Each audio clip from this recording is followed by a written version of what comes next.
So when I'm reading the word of God. ఇక్కడ కూర్చున్నటువంటి మీ అందరికీ నాకంటే ఎక్కువే తెలుసు. మీకు తెలియని విషయాలు నాకేదో తెలుసని చెప్పడం లేదు, కానీ నేనేమైతే దేవుని ప్రేమను బట్టి అనుభవించానో, దేవుళ్ళు ఏమైతే నేను అనుభవిస్తున్నానో ఆ విషయాలను మీతో నేను పంచుకోవడానికి ఇష్టపడుతున్నాను. So today I want to speak about the Samaritan woman from John 4th chapter. ఈ రోజున యోహాను సువార్త 4వ అధ్యాయంలో నుండి సమరయ స్త్రీ గురించినటువంటి మాటలు మీతో చెప్పడానికి ఇష్టపడుతున్నాను. So can anyone please read from 4th chapter 1st verse ఎవరైనా కూడా 4వ అధ్యాయం మొదటి వచనం చదువుతారండి. till 6th verse. 4వ అధ్యాయం 1వ వచనం 4వ వచనం వరకు చదువుకుందాం. యోహాను కంటే యేసు ఎక్కువ మంది శిష్యులనుగా చేసుకుని వారికి బాప్తిసం ఇచ్చిన సంగతి పరిశీలి వీరుడని ప్రభువునకు తెలిసినప్పుడు ఆయన యూదయ దేశం విడిచి గలిలయ దేశమునకు తిరిగి వెళ్ళాడు. ఆయనను యేసే బాప్తిసం ఇయ్యలేదు, కానీ ఆయన శిష్యులు ఇచ్చి ఉండేది. ఆయన సమరయ మార్గమున వెళ్ళవలసి వచ్చాను కనుక యాకోబు తన కుమారుడిని యోసేపుకి ఇచ్చిన భూమి దగ్గరనున్న సమరయలోని సుకారను ఒక ఊరికి వచ్చాను. అక్కడ యాకోబు బావి ఉండేది కనుక యేసు ప్రయాణమును వలన అలసి ఉన్న రీతిని ఆ బావి వద్ద కూర్చుండేది. అప్పటికి ఇంచుమించు 12 గంటలు ఆయన. So when we see here, it talks about that Jesus is traveling from Judea to Galilee. ఇక్కడ మనం చూస్తే కనుక యేసు ప్రభువారు యూదయ నుంచి గలిలయ ప్రాంతానికి ప్రయాణం చేస్తున్నట్లుగా మనం చూడొచ్చు. Normally in the history it seems when we see people, it's like a shortcut going through Samaria. ఇక్కడ మనం చూస్తే కనుక సమరయ వెళ్ళడానికి ఈ గలిలయ దేశం వెళ్ళడానికి సమరయ ప్రాంతం అనేది దగ్గర దారి ఉంది. It's like a shortcut they use. ఇది దగ్గర దారిగా దాన్ని ఉపయోగించేవాళ్ళు. But the Jews don't go through that because they consider that the Samaritans are like something untouchable, so they don't go through that route. వాస్తవం చెప్పాలంటే కనుక యూదయ దేశం నుంచి గలిలయ దేశానికి వెళ్ళాలంటే కనుక సమరయ ప్రాంతం నుంచి వెళితే కనుక దగ్గర దారి.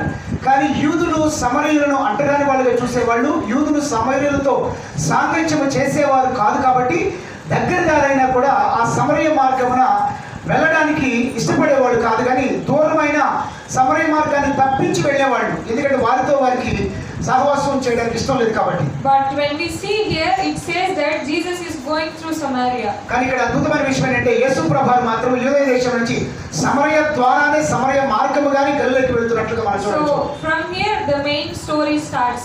ఇక్కడి నుంచే ఇక్కడ ప్రధానమైనటువంటి విషయం మొదలవుతుంది. So he was sitting at the Jacob's well. యేసు ప్రభువు ఆ సమరయ మార్గమున వెళుతూ యాకోబు బావి దగ్గర కూర్చున్నట్లుగా మనం చూడొచ్చు. So as we all know that it says that he was thirsty. ఇక్కడ మనందరికీ తెలిసినట్టుగా యేసు ప్రభువు ఆ టైంలో చాలా దప్పుకొని ఉన్నాడు. But when we see, it's like something unusual thing is going to come now. కానీ ఇక్కడ చూస్తే కనుక యేసు ప్రభు దప్పుకోవడమే కాదు, కానీ ఒక అసాధారణమైనటువంటి పరిస్థితి ఇక్కడ మనం చూడొచ్చు. It says that it was almost like at noon, which means at 12 o'clock. It's almost after. ఇది ఇంచుమించుగా మధ్యాహ్నం 12 గంటల సమయం. Which means like no woman comes at that time usually to take the well from the water. వాస్తవంగా మిట్ట మధ్యాహ్నం 12 గంటలప్పుడు ఏ స్త్రీ కూడా బావి దగ్గర నీళ్లు తోడుకోవడానికి వచ్చే సమయం కాదు అది. ఏ స్త్రీ కూడా రాదు ఆ సమయంలో. Normally, generally, if we speak even in the villages or any time, the women gather together and they speak and they discuss about the things, or they gather together and talk and come in the evening times. వాస్తవంగా చూస్తే కనుక ఇక్కడ పల్లెటూళ్ళలో కానీ ఈ బావి దగ్గర అనుభవాల్లో కానివ్వండి, స్త్రీలు సాయంకాలం పూట చల్లబడ్డాక బావి దగ్గర రావడమో లేకపోతే కనుక ఒకరితో ఒకరు కూడుకోవడం మనం చూడొచ్చు. Normally, generally, if we speak, the women gather together to speak more or discuss other things or this kind of for chatting with each other, they come together. వస్తున్నా కనుక ఈ సాయంకాలం పూట కానీ ఉదయకాలం పూట కానీ స్త్రీలు వచ్చేది ఎందుకంటే ఒకరి గురించి మాట్లాడుకోవడానికి, వాళ్ళు తెలిసిన సంగతులు ముచ్చట్లాడడానికి స్త్రీలందరూ కూడా కూడుకొని కూడుకుంటారు. They most of the time speak about the current hot topics happening in their surroundings. వాళ్ళ చుట్టూ జరిగేటువంటి విషయాలు, వాళ్ళలో జరిగే విషయాలు, పరిసరాల్లో జరిగే విషయాల గురించి స్త్రీలు సంభాషించుకుంటూ మనకు తెలుసు. But when we see here, it says that the woman alone came to the place at the noon time. కానీ సహజంగా స్త్రీలు ఎప్పుడైనా కూడా కలిసి రావడం, కలిసి మాట్లాడుకోవడం, కలిసి కూర్చొని ముచ్చట్లాడటం మనం చూస్తాం. కానీ ఇక్కడ సమరీ స్త్రీ మాత్రం ఒకే ఒక్కటి ఎవరు లేని సమయంలో వచ్చినటువంటి అసాధారణమైనటువంటి సంగతి మనం చూస్తున్నాం. But can anyone say why she came alone without anyone? She had deserted herself from others. She came alone without anyone. ఇక్కడ మనం అర్థం చేసుకోవాల్సిన సంగతి ఏంటంటే ఈమె ఎందుకు ఒక్కటే ఏకాంతంగా వచ్చింది, ఎవరు లేని దానిగా ఆమె వచ్చింది. she has no companion or no other woman with her. She came alone, it says. ఎందుకంటే ఆమెతో సహవాసం చేయడానికి కానీ ఆమెతో కలిసి నడవడానికి కలిసి ముచ్చట్లాడడానికి ఆ ఊరిలో ఆమెకు తోడు ఎవరూ లేరు. Because in the evening times when the women gather, she has become their hot topic to discuss. Her life, her character. She was like being deserted by all the people in her village. ఒకవేళ స్త్రీలందరూ కూడుకునేటువంటి నీళ్ళకు వచ్చేటువంటి సాయంకాల సమయంలోనే వాళ్ళతో పాటే కనుక ఈ సమరయ స్త్రీ వచ్చి ఉంటే వాళ్ళందరూ వాళ్ళ ముచ్చట్లు ఆపేసి వాళ్ళందరి యొక్క మనసు వాళ్ళందరి సంభాషణ ఈమె మీద నిమగ్నం అయ్యేది. ఈమెనే ఇంతగా చూసి ఏం గురించి మాట్లాడుకునేవాళ్ళు వాళ్ళందరూ కూడా. So when we see here, the woman was like this woman, this Samaritan woman has been deserted by all the people in her village. ఇక్కడ మనం చూస్తే కనుక ఆ ఊరిలో ఉన్నటువంటి తోటి స్త్రీలందరి మధ్యలో స్త్రీలందరి చేత ఈమె విసర్జించబడినట్లుగా మనం చూడవచ్చు.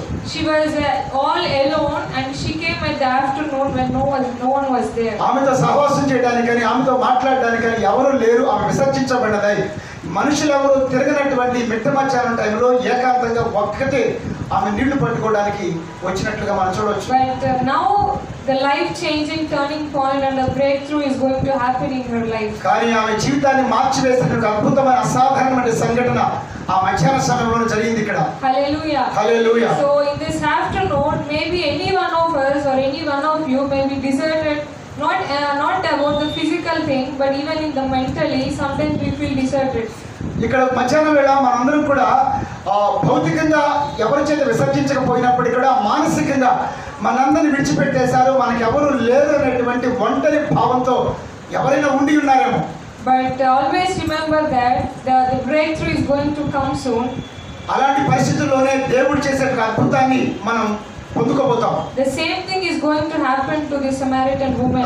అదే అద్భుతమైనటువంటి సంఘటన ఈ సమరయ స్త్రీలో జీవితంలో జరిగినట్లుగా మనం చూడవచ్చు. So now she had the encounter with the Christ the Messiah. అద్భుతమైనటువంటి పరిస్థితి సంఘటన ఏంటంటే ఆ మిట్ట మధ్యాహ్న వేళ విసర్జించబడిన నిషేధించబడిన ఏకాంత సమయంలోనే యేసుక్రీస్తు వారు ఆమెను కలుసుకోవడం, ఆమె జీవితం అద్భుతమైన రీతిలో మార్చబడినటువంటి సంఘటన చోటు చేసుకుంది. Hallelujah. Hallelujah. So when we see as we move forward, when we come to the 13th verse, ఇక్కడ మనం చూస్తే కనుక 13వ వచనంలోకి మనం వస్తే I mean 16th verse, when we see, can anyone please read us? 16వ వచనం చదువుతారు ఒకసారి.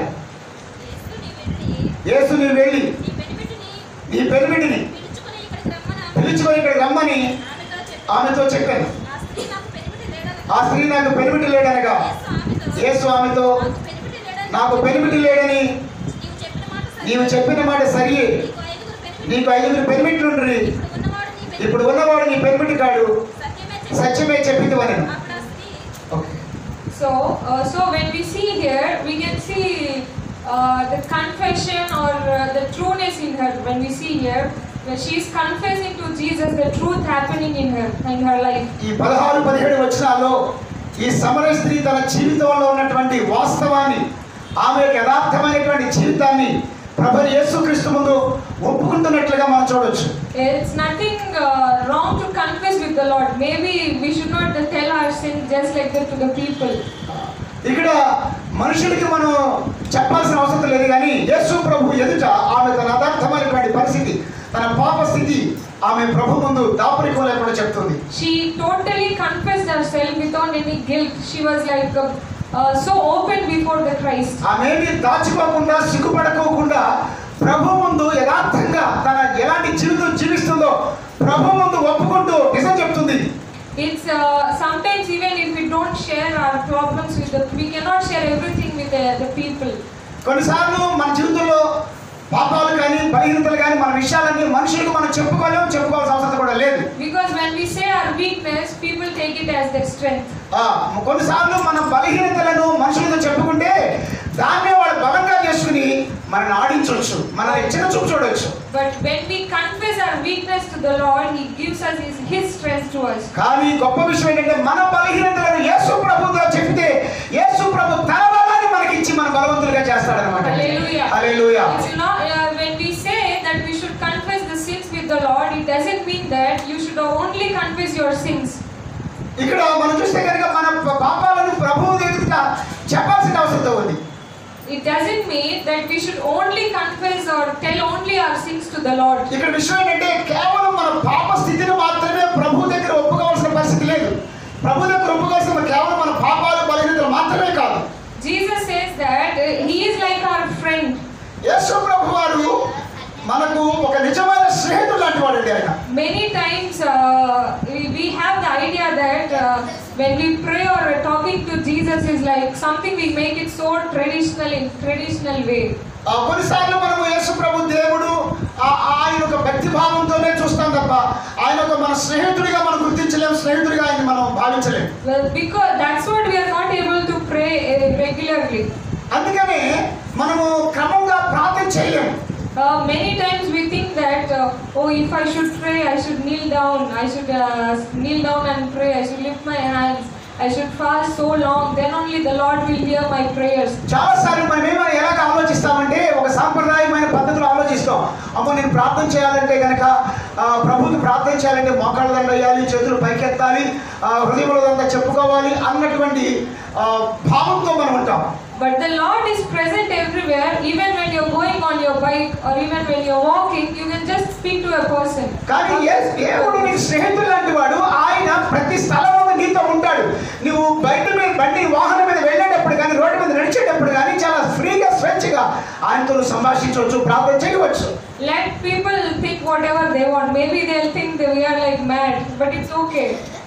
ప్రజలు మనం అలాగా మాట్లాడుకుంటుంటే ప్రతి స్థలం మంది ప్రార్థన చేసుకుంటుంటే ప్రభుత్వ సంభాషణ కలిగి ఉండే ప్రజలు పిచ్చోళ్ళు అనుకోనివ్వండి, వాళ్ళ గురించి వాళ్ళు మన గురించి ఏమనుకుంటే అనుకోనివ్వండి. But they don't know that we are talking with the Almighty God. వాళ్ళకి తెలీదు, మన పిచ్చోళ్ళు అనుకునే వాళ్ళకి తెలీదు మనం సర్వశక్తులైన దేవుడితో సంభాషిస్తున్నాం, దేవునికి ప్రార్థిస్తున్నాం అనే సంగతి వాళ్ళకి తెలీదు. Hallelujah. Hallelujah. So whenever you want to talk with Jesus, you don't need to force yourself. Even just when you're walking on the road, when you're working in the house, anytime, anywhere, you can talk and share open your heart to the Lord. కాబట్టి నువ్వు road మీద వెళ్ళేటప్పుడైనా, పని చేసేటప్పుడైనా, వాహనంలో ఉన్నప్పుడైనా కూడా, ఏ పరిస్థితుల్లోనైనా కూడా నీ తండ్రి అయిన దేవుడితో సంభాషించవచ్చు, ప్రార్థన చేయొచ్చు. So this is what this lady has done here.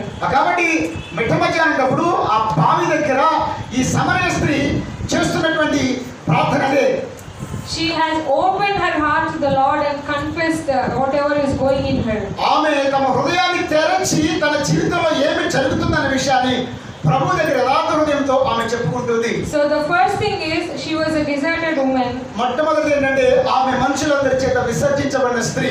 But the second what she have done is that she opened her heart and she poured out her heart before the Lord. రెండోది ఏంటంటే ఆమె చేసిన గొప్ప సంగతి ఏంటంటే తన హృదయాన్ని ప్రభువు ఎదుట కొనరించి హృదయంలో ఉన్న ప్రతి పాపాన్ని బలహీనతను ప్రభు దగ్గర ఒప్పుకున్నది. That is what in Matthew it says, the Lord itself says that we should ask him. అందుకనే ప్రభు చెప్పారు మత్తయి సువార్తలో మీరు అడుగుడి మీకు ఇవ్వబడునని చెప్పాడు ఆయన. If we don't ask, how would the Lord give? Even in Timothy, I think Timothy questions like this. కాబట్టి ఆ ప్రశ్న వేస్తాడు మరి తిమోతి మనం అడగకపోతే దేవుడు ఎలా చేస్తాడు? So when we open our heart and ask with the Lord, he will give us that. కాబట్టి మన హృదయాన్ని తెరిచి ప్రభువుని అడిగితే కదా ప్రభు మనకి ఇవ్వగలిగింది.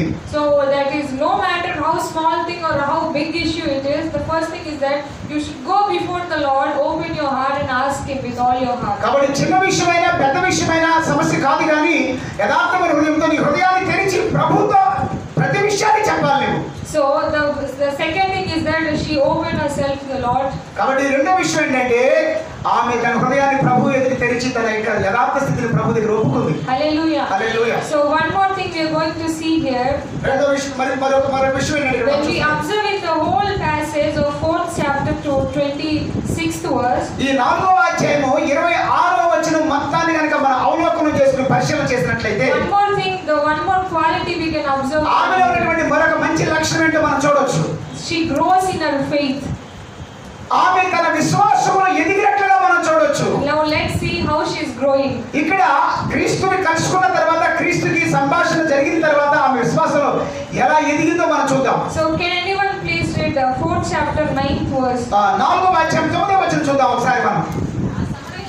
ఆ సమరయ స్త్రీ యూదుడవైన నీవు సమరయ స్త్రీని నన్ను దాహమునకి మరి ఎలా అడుగుచున్నావు ఆయనతో చెప్పాను. ఎలాగనగా యూదులు సమరయులతో సాంగత్యము చేయరు. So is how she is calling the Lord in the 9th verse. 9వ వచనంలో యేసు ప్రభువు గురించి ఏ రకమైన అవగాహన కలిగింది, యేసుని ఏ దృష్టితో చూస్తున్నాం చెప్పండి, ఎవరు చెప్పగలుగుతారా? ఆయన యూదుడిగా చూస్తుంది అన్నమాట. Which means she has a lot of distance between her. She makes a lot of distance between her and the Lord. ఇక్కడ దాని అర్థం ఏంటంటే, అయ్యా నేను సమరయ స్త్రీని, నువ్వు యూదుడివి అని జాతి భేదంతో చూస్తున్నానంటే ఆమె ఏ రకమైన అవగాహనతో ఉందంటే, యేసుక్రీస్తు దూరముగా ఉన్నవాడు, నేను సమీపించలేను, ఆయనకి నాకు సంబంధం లేదు అన్న కోణంలో చూస్తుంది ఆమె. She keeps a barrier, something like a caste in those days or something. She keeps a barrier between the Lord and her. ఆ రోజుల్లో ఈ రోజుల్లో ఉన్నటువంటి ఆ జాతి భేదాన్ని బట్టి, కుల భేదాన్ని బట్టి ఆమె తనకు తానుగా క్రీస్తుకి ఆమెకి మధ్య కులం అనేటువంటి ఒక బంధకాన్ని, ఒక అడ్డుబండను ఆమె వేసుకుంటున్నట్లు కనిపిస్తుంది. That's what she calls the Lord as, oh, you're a Jew, I'm a Samaritan. ఆమె అంటుంది, అందుకని క్రీస్తుని కుల కోణంలో, జాతి కోణంలో చూస్తుంది.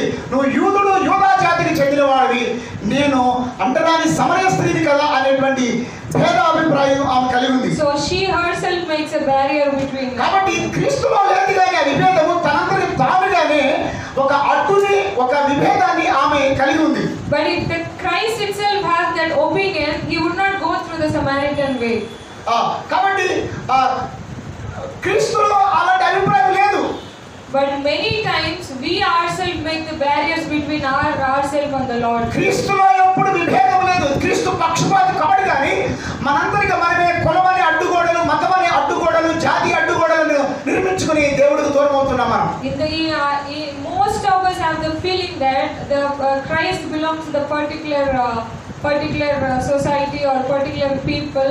The people itself make that barrier. కాబట్టి సమాజంలో చాలా మంది దేవుడు పక్షపాతి కాదు, దేవుడికి ఆ విభేదాలు లేవు కానీ మనుషులే క్రీస్తు ఫలానా కులములకు చెందినవాడు, ఫలానా మతస్థుల దేవుడు అని చెప్పి ప్రజలే తమందరికి తాముగా తప్పుడు అభిప్రాయాలతో అడ్డుగోడలు నిర్మించుకుని క్రీస్తుకు దూరం అవుతున్నారు. When it comes to our inner being, it may not be the caste that we are making as a barrier. కాబట్టి మనందరికి మన హృదయాంతరంగాల్లో అడ్డుగోడలు మనం నిర్మించుకుంటున్నాం. Many times it may not be the caste, but there are many barriers between us and the Lord. కేవలం కులమనే కులమనే అడ్డుగోడలే కాదు కానీ చాలా రకాలైన అడ్డుగోడలు, అడ్డుబండలు క్రీస్తుకి మనకి మధ్యలో చోటు చేసుకున్నాయి, మనమే ఏర్పాటు చేసుకున్నాం. So after we see that she has a little more conversation with the Lord. ఆ తరువాత ఆ మాటలు, ఆ విభేదంతో కూడిన మాటలు అన్న తర్వాత ఆమె సంభాషణ మళ్ళా ఏ రకంగా మారిందో మనం చూడొచ్చు. So when we see in the 10th verse, 10వ వచనం మనం చూస్తే, అందుకు యేసు నీవు దేవుని వరమును నాకు దాహమునెక్కిమ్మని నడుగుచున్నవాడెవడో అది ఎరిగింటే నీవు ఆయన అడుగుదువు, ఆయన నీకు జీవజలం ఇచ్చునని ఆమెతో చెప్పాను. So after she had one more conversation with the Lord, అప్పుడు ఆమె క్రీస్తు యొక్క సంభాషణ జరిగిన తర్వాత the Lord promises that he is going to give something to her. కాబట్టి అప్పుడు క్రీస్తు ఆమెతో ఒక జవాబు ఇస్తాడు. So the Lord reveals that there is something in him. క్రీస్తు ఆమె యొక్క తప్పుడు అభిప్రాయాలు గుర్తిరిగి ఆమెలో ఉన్న గొప్పతనం ఏంటో, ఆయన ఏమి ఇవ్వగలడో ఆమెతో మాట్లాడుతున్నాడు. So here we can see that the Lord little makes her comfortable to take away that barrier.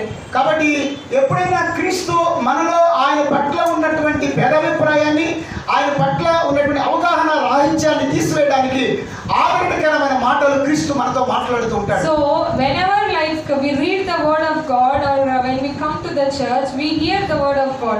ఎప్పుడైతే కూడా ఈ యొక్క అవగాహన రాహిత్యం పోవాలంటే మనము చర్చికి వచ్చి దేవుని వాక్యం విన్నప్పుడు మనలో ఒక రకమైనటువంటి క్రీస్తు గురించిన సదభిప్రాయము, సరైన అవగాహన మనకు కలుగుతాయి. When we see before the 11th verse, she had the conversation with the Lord.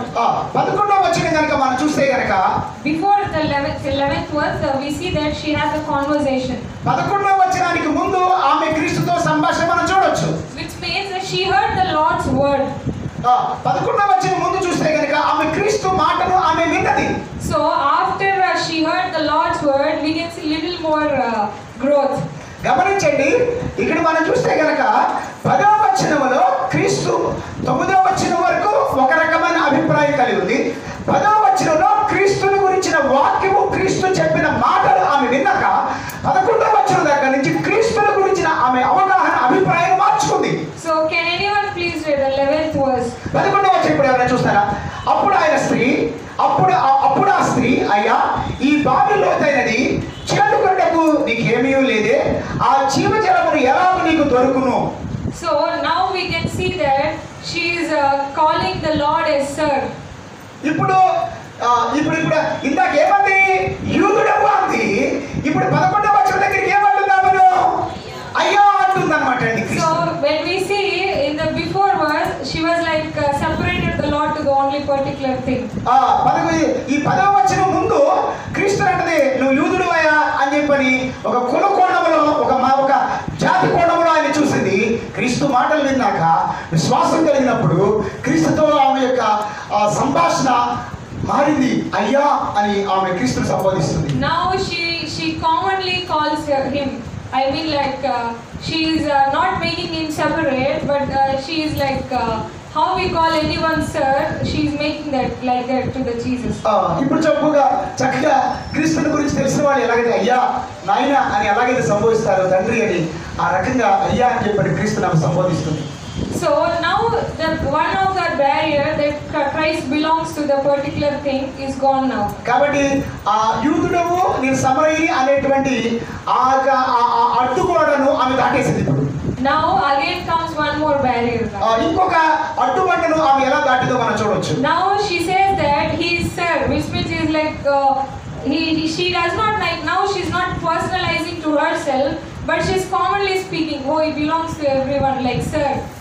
అంటే అయ్యా అనేటువంటి మాట జనరల్ గా అందరూ అయ్యా అని చెప్పి ఎలా పిలుస్తారో అలా పిలిచింది. తన వ్యక్తిగత జీవితానికి అన్వయించుకోవడం ఇంకా జరగలేదు. కానీ but normally whoever we see, we don't not according to the education or according to the caste, when anyone we see according to the respect we give, we call them sir. ఇప్పుడు మనకు తెలిసినటువంటి వాళ్ళు ఎవరైనా ఉన్నారనుకోండి, మనకంటే పెద్దోళ్ళు అనిపించింది అనుకోండి, వాళ్ళ కులం ఏంటో వాళ్ళ చదువు ఏంటో వాళ్ళ ఉద్యోగం ఏంటో చూడకోకుండా గౌరవప్రదంగా మనం అయ్యా అని చెప్పని సార్ అని చెప్పని మనం సంబోధిస్తాం. ఆ రకంగానే ఆమె గౌరవ భావంతో క్రీస్తుని అయ్యా అని సంబోధించింది. కానీ ఇప్పుడు చూస్తే 11వ వచనం, now again the Lord is making some more conversation with her. ఇప్పుడు మళ్ళా క్రీస్తు ఆమె సంభాషణ కొనసాగుతుంది. Now can anyone read the 13th verse? 13 వచనం, అందుకు యేసు ఈ నీళ్లు త్రాగువాడు మరి అలా తప్పగలడు, నేను ఇచ్చి నీళ్లు త్రాగువాడు ఎప్పుడు తప్పగలడు, నేను వారికి ఇచ్చి నీళ్లు తెచ్చి మనకు వాళ్ళు ఊరిలో నీటి పొగ ఉండగాని ఆమెతో చెప్పాను. ఆ స్త్రీ 15వ వచనం, ఆ స్త్రీ ఆయన చూచి అయ్యా నేను తప్పికొనకుండానట్లు చేదుకొండకి దూరం రాకుండానట్లు ఆ నీళ్లు నాకు దయచేయమని అడిగాను. Now again after the Jesus little more makes her comfortable. ఇప్పుడు గమనించండి, ఇప్పుడు ఇంకా క్రీస్తు ఆమెను ఆదరించే మాటలు మాట్లాడుతున్నాడు. ఆ మాటల ద్వారా ఆమె విశ్వాసం ఎదిగి క్రీస్తుకు మరింత దగ్గర అవుతుంది. Before he said that he says that what the gift he have he shared with her in the first conversation.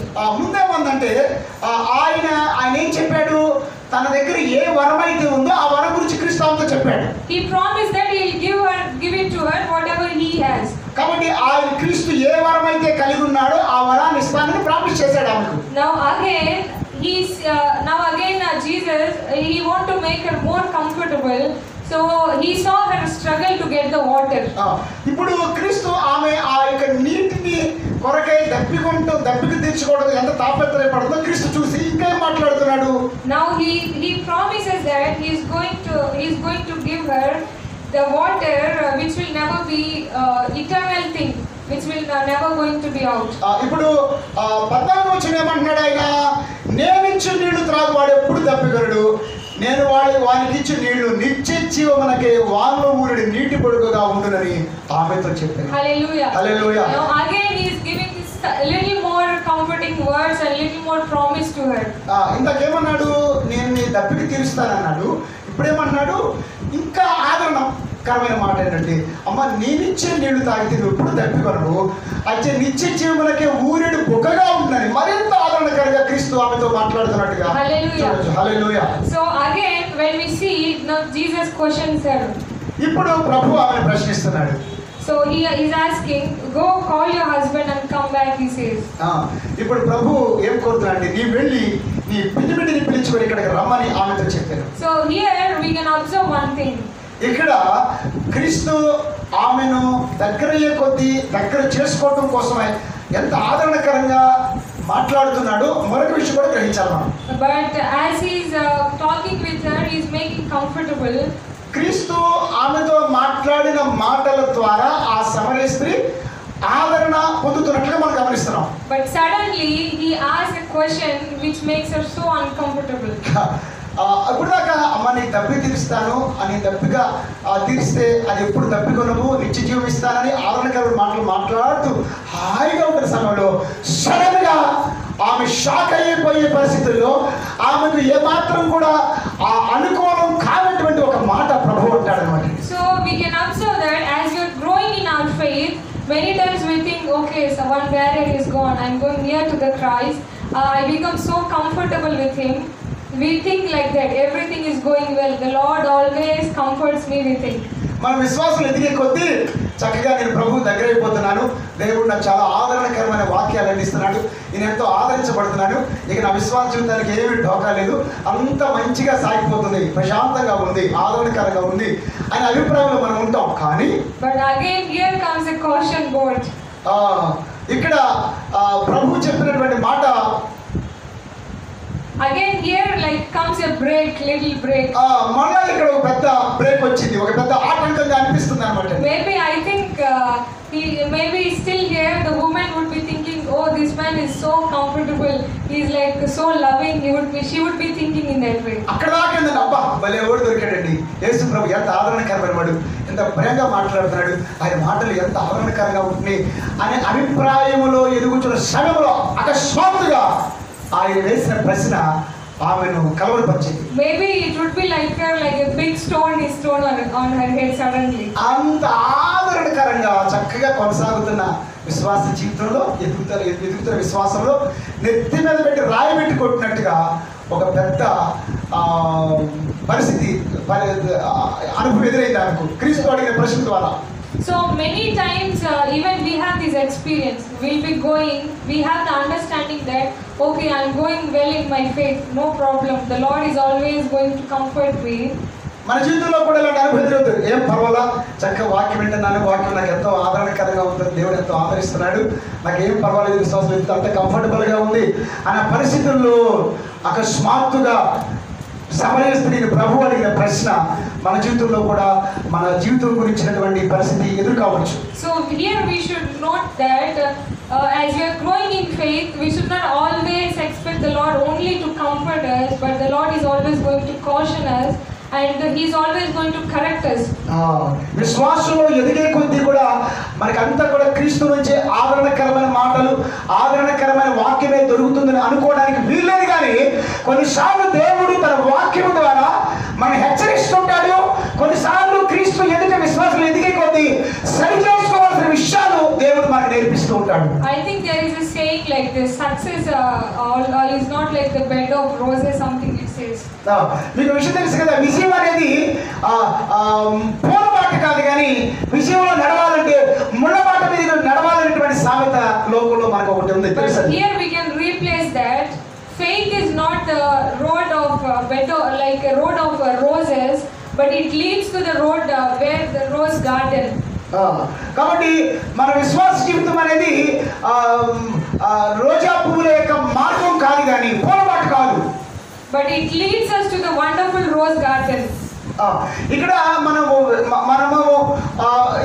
క్రీస్తు విశ్వాసంలో నడవని పూలబాట కాదు, కానీ ముళ్ళబాటే, రాళ్ళబాటే, కానీ చివరికి మనని అది అద్భుతమైనటువంటి పూల తోటలోకి మాత్రం నడిపిస్తుంది. అది గుర్తుపెట్టుకోవాలి. We should always remember the destination and move, but not the way we are going. గుర్తుపెట్టుకోండి, మన విశ్వాస యాత్ర అనేది పూలబాటలాగా పూల మీద నడవడం కాదు, కానీ మనం ఎలాంటి మార్గం నడిచామన్నది కాదు, కానీ మన గమ్యం మాత్రము పూలతోటే అద్భుతమైన అనుభవమే అన్నమాట.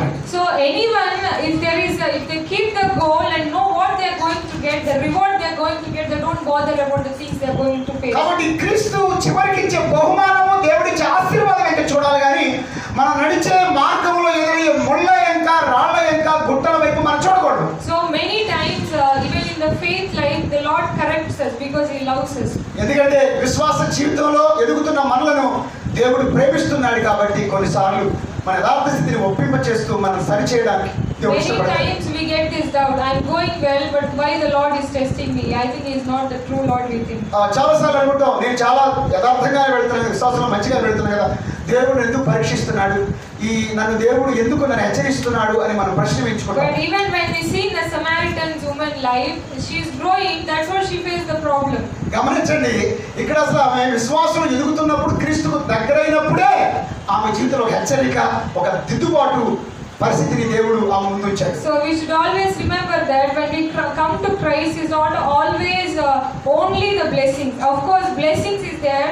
Then also there is a correction and little struggle is also there. కాబట్టి క్రీస్తులో ఉన్నప్పుడు మనకి ఆశీర్వాదాలు ఖచ్చితంగా ఉంటాయి. ఆశీర్వాదాలు పొందేటువంటి ఈ మార్గంలో ఖచ్చితంగా కొన్ని పోరాటాలు, కొన్ని దిద్దుబాటు చర్యలు అవసరం. But here when we see again, when we come to this story, మళ్ళీ ఈ యొక్క వాక్యంలోకి వచ్చేద్దామండి మనం. After Jesus asked the question, the woman replies, she confessed the truth.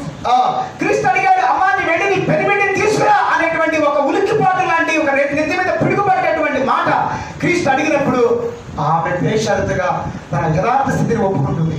Maybe suddenly she would be in the shock, but again she would have made herself comfortable in the mind, and the answer would come out. అంత సాఫీగా సాగిపోతున్నప్పుడు అకస్మాత్తుగా అమ్మా నీ పెనిమిటిని తీసుకురమ్మన్నప్పుడు ఆమె shock అయి ఉంటుంది. కానీ వెంటనే ఆమె అలర్ట్ అయిపోయి దిద్దుబాటు చేసుకుని చక్కగా ప్రభు దగ్గర యథార్థ హృదయాలుగా తన స్థితిని ఒప్పుకుంటుంది. As we have discussed, she was so true. Here the Lord also says that, just you have said the quiet truth. ఆమె ప్రభు అడిగిన ప్రశ్న నిరుత్సాహం కలిగించవచ్చు కానీ ఖచ్చితంగా యథార్థమే, సత్యమే పలికింది అన్నమాట. Even the Lord also says that what you have just said is quite true. ఆ స్త్రీ నాకు పెనిమిటి లేడు అనగా యేసు ఆమెతో, నాకు పెనిమిటి లేడు నువ్వు చెప్పిన మాట సరియే, నీకు 5 పెనిమిట్లుండ్రి, ఇప్పుడున్నవాడు నీ పెనిమిటి కాడు, సత్యమే చెప్పిందివ నేను. The Lord also testifies to her. Do you think the Lord doesn't know that he has the 5 husbands? ఇక్కడ గమనించండి, అసలు ఆమె చెప్పకముందే ఆమె ఎంతమంది ఉన్నారో, ఆమె జీవితం ఎంతో క్రీస్తుకి తెలుసా లేదా చెప్పండి, ముందే తెలుసు. But why the Lord I have asked her? మరి ఎందుకు క్రీస్తు ఆమెను అడిగాడు, తెలిసి ఎందుకు అడిగాడు ఆమె జీవితం గురించి? Because he is like testing her there. కాబట్టి ఆమెలో యథార్థతను ఎంత సత్యంగా ఉందా అన్న విషయాన్ని ప్రభు ప్రశ్నించాడు. Even when we see the Abraham story, the Lord tested him. అలాగే అబ్రహాము విశ్వాసాన్ని యథార్థతను కూడా ప్రభు పరీక్షించాడు. But he have been so obedient and he was ready to give Isaac to him. కానీ విశ్వాస జీవితం అబ్రహాము విషయంలో పరీక్షించబడినప్పుడు అబ్రహాము పరీక్షలో నిలిచి తన కుమారుడు ఇస్సాకును ఇవ్వడానికి రెడీ అయ్యాడు. So when you are growing, when you are facing the test in the faith life, it's the indication or sign that you are growing in your faith life. ఎప్పుడైనా గుర్తుపెట్టుకోండి, మీ జీవితంలో పరీక్షలు, ముళ్ళ బాటలు, కష్టాలు ఎదురవుతున్నప్పుడు మీ విశ్వాస జీవితం పరీక్షించబడుతుంది అన్న సంగతి మీరు గుర్తుపెట్టుకోవాలి. Hallelujah. Hallelujah. So it's never going to be everything on a straight road. Surely there are going to be breaks and the testings. Everything is all the mixed thing. విశ్వాస జీవితంలో అంత సాఫీగా పోతుంది అనుకోకూడదు. ఖచ్చితంగా కొన్నిసార్లు బ్రేక్ డౌన్స్ ఉంటాయి, ఆటంకాలు ఉంటాయి, అవరోధాలు ఉంటాయి. ఇదే విశ్వాస జీవితం అంటే. But the Lord corrects himself and he leads his prophets, the pastors, the priests to correct the people.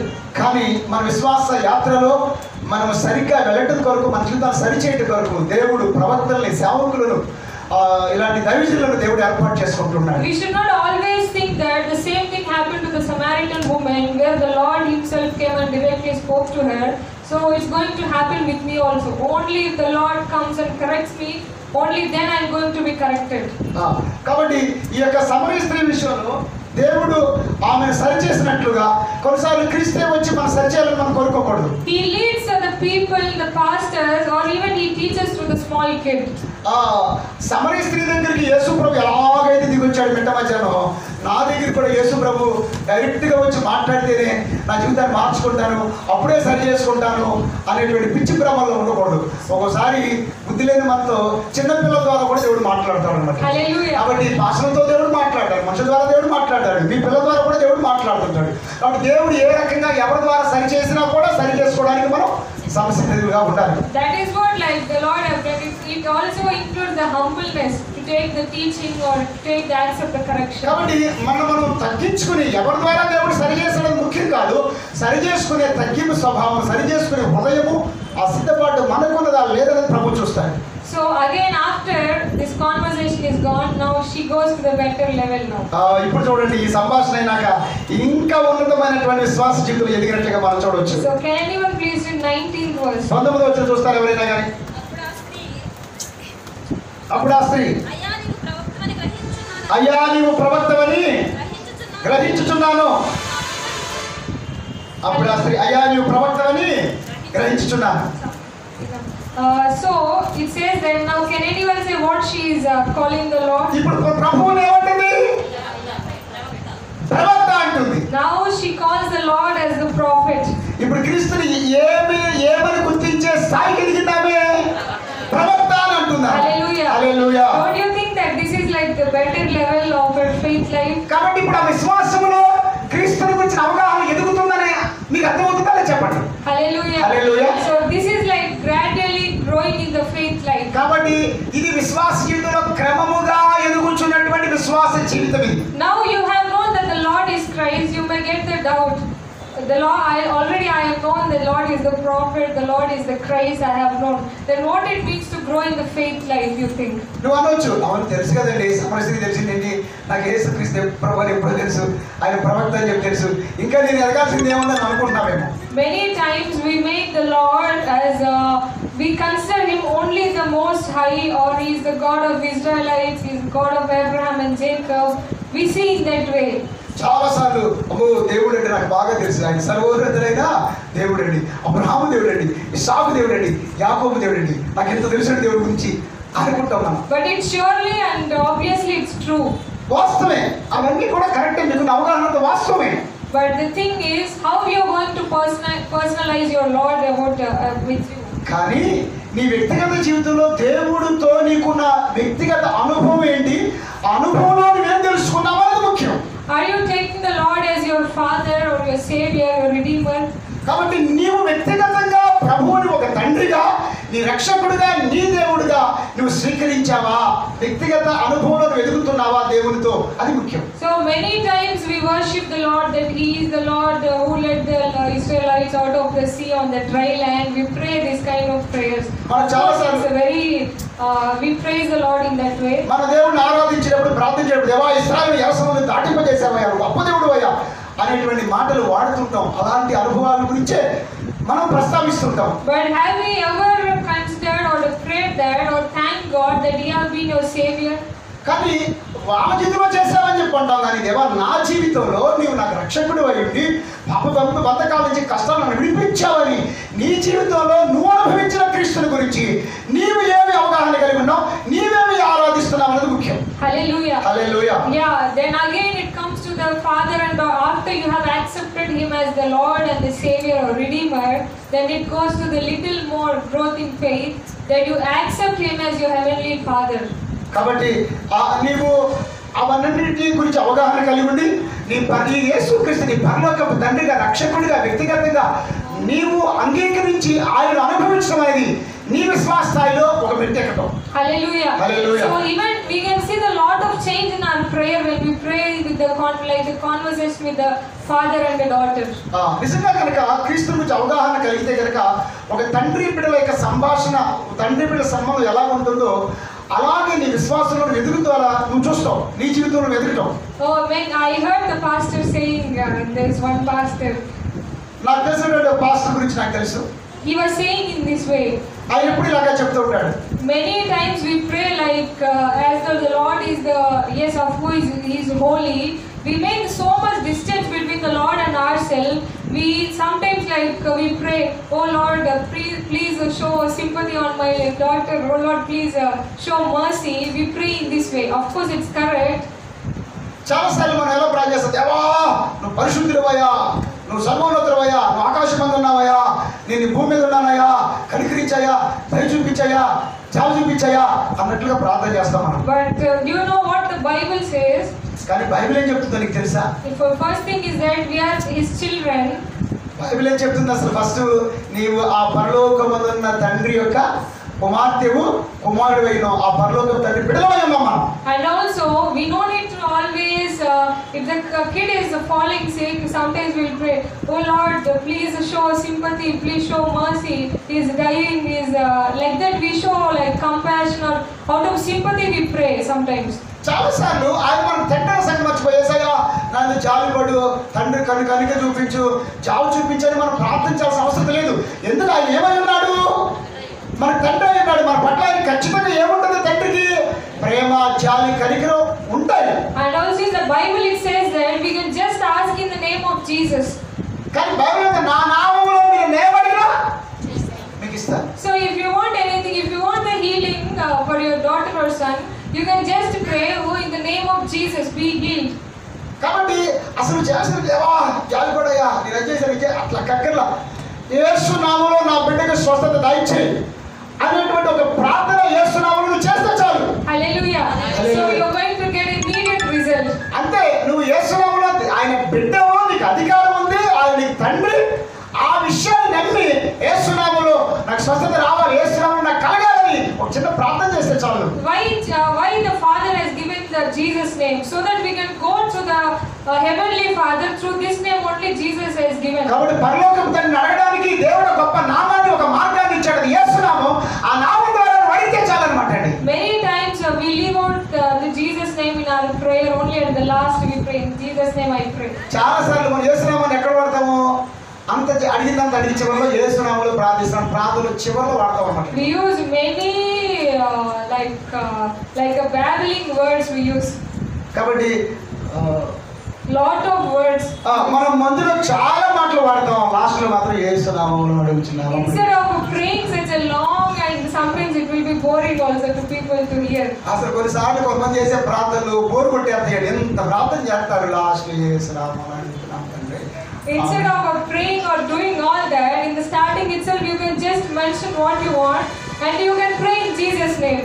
కాబట్టి అంత ప్రార్థన చేసే ముందు నువ్వు యేసు నామములో నీకు కావాల్సింది అడిగితే దేవుడు ఇస్తాడన్నమాట. Hallelujah. Hallelujah. So you can now you can make your prayer also interesting. కాబట్టి అప్పుడు నువ్వు చేసే ప్రార్థన నీకు కూడా చాలా ఇంట్రెస్ట్ ఉంటుంది. దేవుడు కూడా నీ ప్రార్థన ఆనందిస్తాడు. Sometimes even our prayer gets boring for ourselves. అసలు ఒకసారి మన ప్రార్థనే మనకు బోరు కొడతాయి అన్నమాట. మన ప్రార్థన మనకి తీసుకొచ్చే ప్రార్థన కూడా చేయగలిగారు మనం. I use the same words, I pray lengthy prayers, but why the Lord is giving the answer? We think. చాలా సార్లు ప్రార్థనకి బోర్డు సేవ్ చేయాలి, అది చేయాలి, ఈ చేయాలి, సాగదీయాలి అని చెప్పని అనుకుని మనకి అమ్మో ఇంక ప్రార్థన చేయలేము మనం అని చెప్పి మన ప్రార్థన మనకే విశ్వాసంతో వస్తుంది. That's what the Lord also says, that don't use many words like how the hypocrites do. అందుకే ప్రభు అన్నాడు, వేషధారుల వలె వ్యర్థమైన మాటలు ప్రార్థనలో వాడొద్దు అని యేసు ప్రభు చెప్పాడు. But he has given us a single and a powerful name, Jesus. We leave out that and all, bring all the like a boring thing into the prayer, and we make our prayer so boring to us. కాబట్టి మన ప్రార్థన మనకు bore కొట్టుకోకుండా ప్రభు చాలా స్పష్టంగా, చాలా simple గా మీకు కావాల్సింది ఏదో స్పష్టంగా యేసు నామములో అడగండి అని దేవుడు చక్కగా మనకి వాక్యంలో రాసిచ్చాడు. If you want anything, you don't need to bring all the background cinema or story and again do it in the prayer. The Lord knows what happened.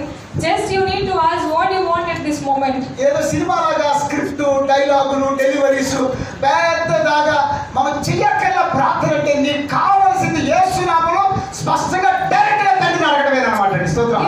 You yourself don't know what to ask specifically to the Lord, maybe the Lord also would get confused. అసలు నీ ప్రార్థన నీకే అర్థం కావదు. నీకు అర్థం కాక అసలు ఇంకేం కావాలి దేవుడు కూడా అర్థం కాదు. అసలు ఏమడుగుతుంది అసలు సబ్జెక్ట్ ఏంటో చెప్పి దేవుడు కూడా అర్థం కాక అసలు ఇన్ని సంగతం చేసి అందుకే దేవుడు కూడా ఇవ్వలేకపోతున్నాడు. Just you need to express your desire or ask what you want. That's it. In the name of Jesus you pray. యేసు నామములో నీకు కావాల్సిన అవసరత, నీకున్న కోరిక సుస్పష్టంగా దేవుడితో చెప్తే చాలు.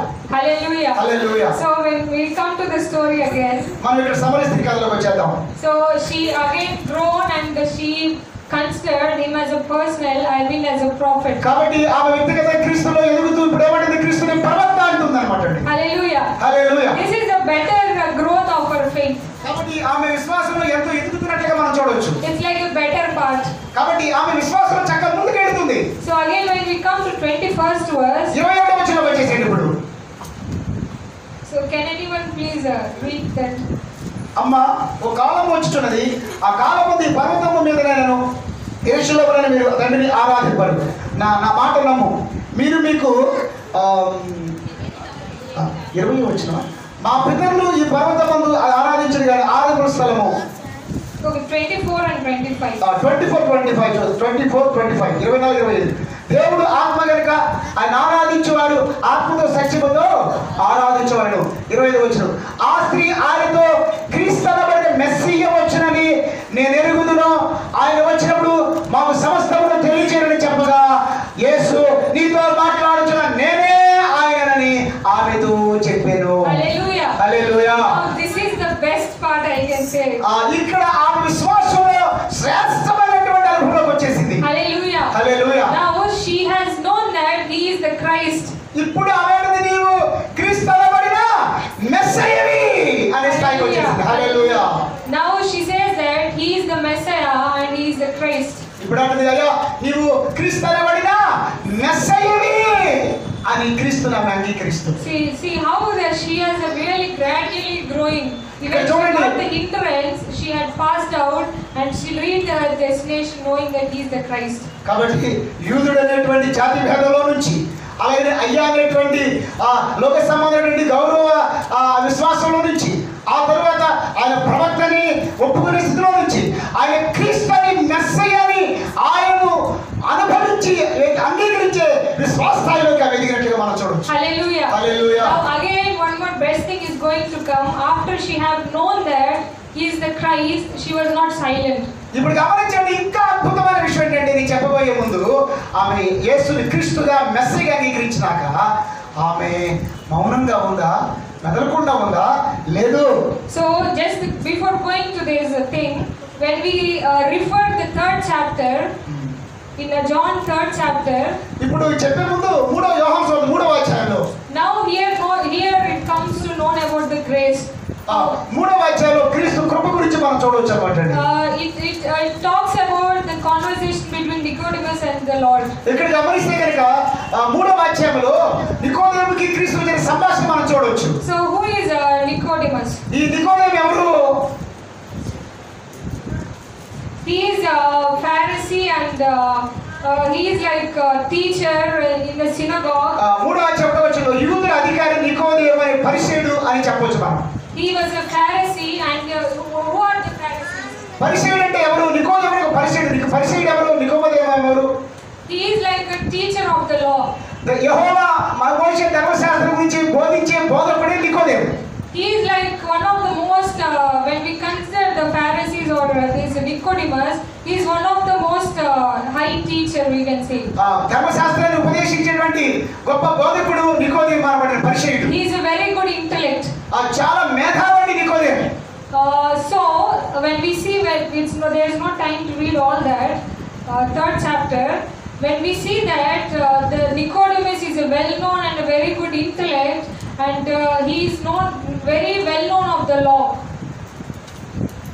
ఇక్కడ చూస్తే కనుక ధర్మశాస్త్రం గురించి బాగా తెలిసినటువంటి నిష్ణాతుడు నికోదేము. And the Lord also reveals to him that he is the Messiah when we read that chapter.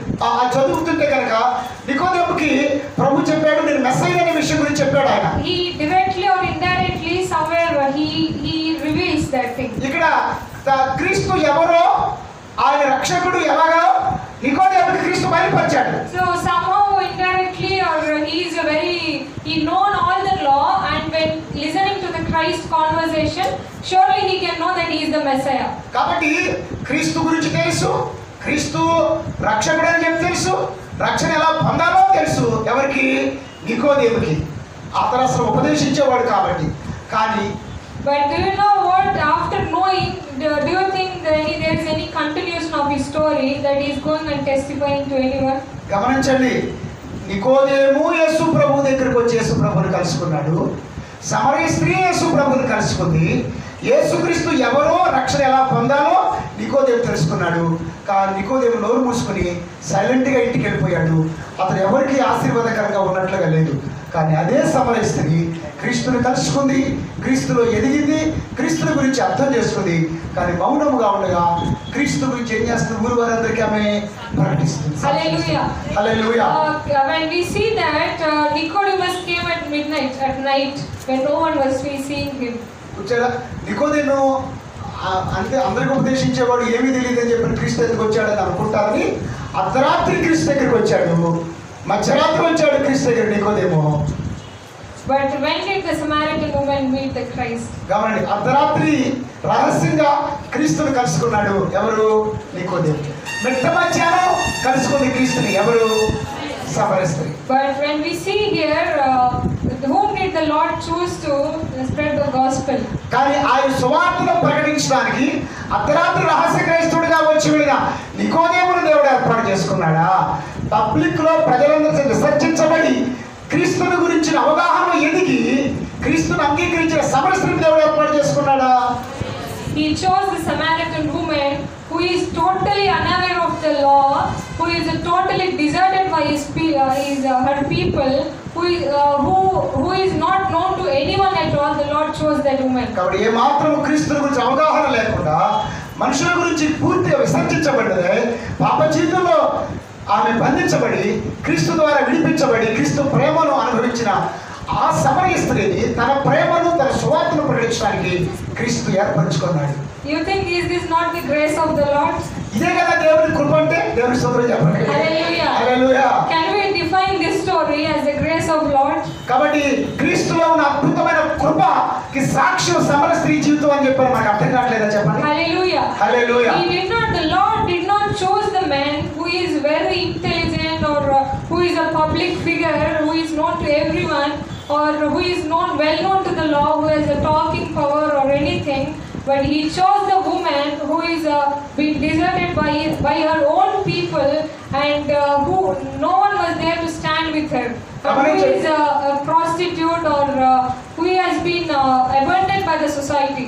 గమనించండి, బాగా టాకింగ్ పవర్, వాక్చాతుర్యముండో, ప్రజలలో ప్రజాదరణుండో, చదువుండో, ధర్మశాస్త్రం బాగా తెలుసు, పేరు ప్రఖ్యాతులు ఉన్నటువంటి వాళ్ళను, లోకరీత్యా గనులనే వారిను క్రీస్తు ఏర్పరచుకోలేదు. కానీ ఒక వ్యభిచారిణిగా, ప్రజల చేత విసర్జించబడినదానిగా, ఏమాత్రం గుర్తింపు లేనిదానిగా, ఆ దేవుడి గురించి కనీస అవగాహన లేనిదానిగా ఉన్నటువంటి ఆ స్త్రీలో ఉన్న యథార్థతను, ఆ స్త్రీలో ఉన్నటువంటి జీవితాన్ని, విసర్జించబడిన జీవితాన్ని చూసి ప్రేమించి కృప చూపించి ఆ సమరయ స్త్రీని తన కుమార్తెగా అంగీకరించి ఆ సమరయ స్త్రీని తన ప్రేమను ప్రకటించడానికి దేవుడు ఏర్పాటు చేస్తున్నాడు. దేవుడి ప్రేమ ఎంత గొప్ప చెప్పండి. Hallelujah. Hallelujah. Really, whatever situation or no matter, God doesn't care about the education, your beauty, your background or anything, but He chose you personally. కాబట్టి మన యొక్క నేపథ్యం, మన కుటుంబ నేపథ్యమో, మన చదువు, మన అందాన్ని బట్టి కాదు, కానీ మన యథార్థ స్థితిని చూసి దేవుడు మనం ప్రేమించి మనం ఏర్పరచుకున్నాడు. So always remember that no matter whatever background or whatever education you are, don't feel depressed that you are from being abandoned by the people, or my life is not moving forward, but always the grace of the Lord is there upon us. గుర్తుపెట్టుకోండి, అయ్యో నేను అందరి చేత విసర్జించబడిందని, నాకు సరైన కుటుంబ నేపథ్యం లేదు, నాకు ఎవరు లేరు అని ఎప్పుడు కూడా నిరాశ పడకండి, నిరుత్సాహపడకండి.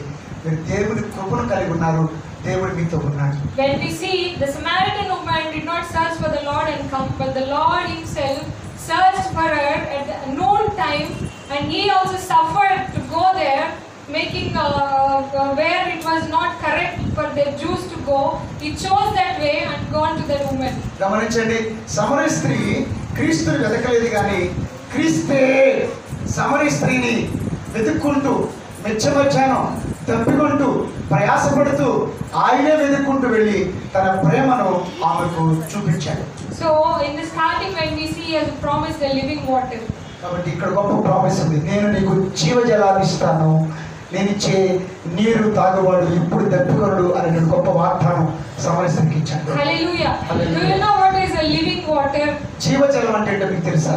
Living water is something which comes and flows through the natural source.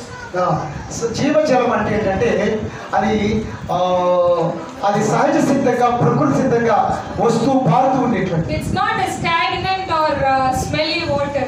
ఇక్కడ జీవజలం అంటే అది ఎప్పుడు కూడా ప్రవహిస్తూ ఉంటుంది.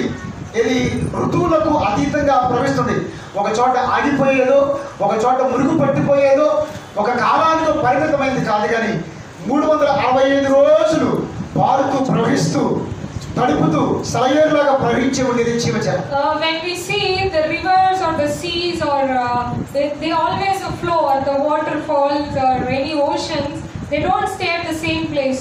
కాబట్టి ఆ జీవజల నదులు ఎప్పుడు పారుతుంటాయి. ఒక చోట ఆగిపోయినట్లు కానీ ఏదైనా పరిస్థితులు ఎండిపోయినట్లుగా కానీ మనం చూడం. So the Lord's blessing is always not going to be on the rotten one or the smelly one. It's always going to the fresh one, overflowing blessing. కాబట్టి దేవుడి ఆశీర్వాదం, క్రీస్తు ఆశీర్వాదం ఎవరి జీవితాల్లో అయితే ఉంటుందో వాళ్ళ జీవితాల్లో చోట స్తంభించిపోవు, మురికి పట్టిపోవు, అవి నిరుపయోగం అయిపోవు, కానీ అవి ఎప్పుడు పారుతూనే ఉంటాయి. ఎప్పుడు కూడా ఆ తాజాదనం, ఆశీర్వాదం అనేది ఎప్పుడు కూడా నూతనపరచబడుతూనే ఉంటుంది. So for example, when we ourselves search for the blessing and go, we can only get the water near us, like the drainages or the stagnant water left. కాబట్టి మన కోసం మనం ఎదుర్కొంటే ఎక్కడో మురికి నీరు, స్తంభించిపోయిన నీరు మనకు దొరుకుతుంది. But when we depend upon the Lord and we seek for His blessing, He gives the fresh and overflowing blessings in our life. కానీ క్రీస్తులో కనుక మనం ఆశీర్వాదం వెతికితే, క్రీస్తు మీద ఆధారపడితే, ఏనాటికి తరిగిపోయినటువంటిది, ఏనాటికి కూడా పాడైపోయినటువంటి శాశ్వతమైన గొప్ప ఆశీర్వాదాన్ని క్రీస్తు మనకిస్తాడు. So may you all receive that kind of blessing. కాబట్టి ఆ క్రీస్తు ఇచ్చే జీవజలం, ఆ శాశ్వతమైన ఆశీర్వాదం, నిత్య నూతనమైన ఆశీర్వాదం క్రీస్తు ద్వారా మీరు అనుభవించుదురు గాక. Amen. May the Lord bless you. మిమ్మల్ని కూడా ప్రభు ఆశీర్వదించును గాక. ఆమేన్, ఆమేన్, ఆమేన్. ప్రార్థన చేసుకుందాం. Once again I specially thank to Shraddha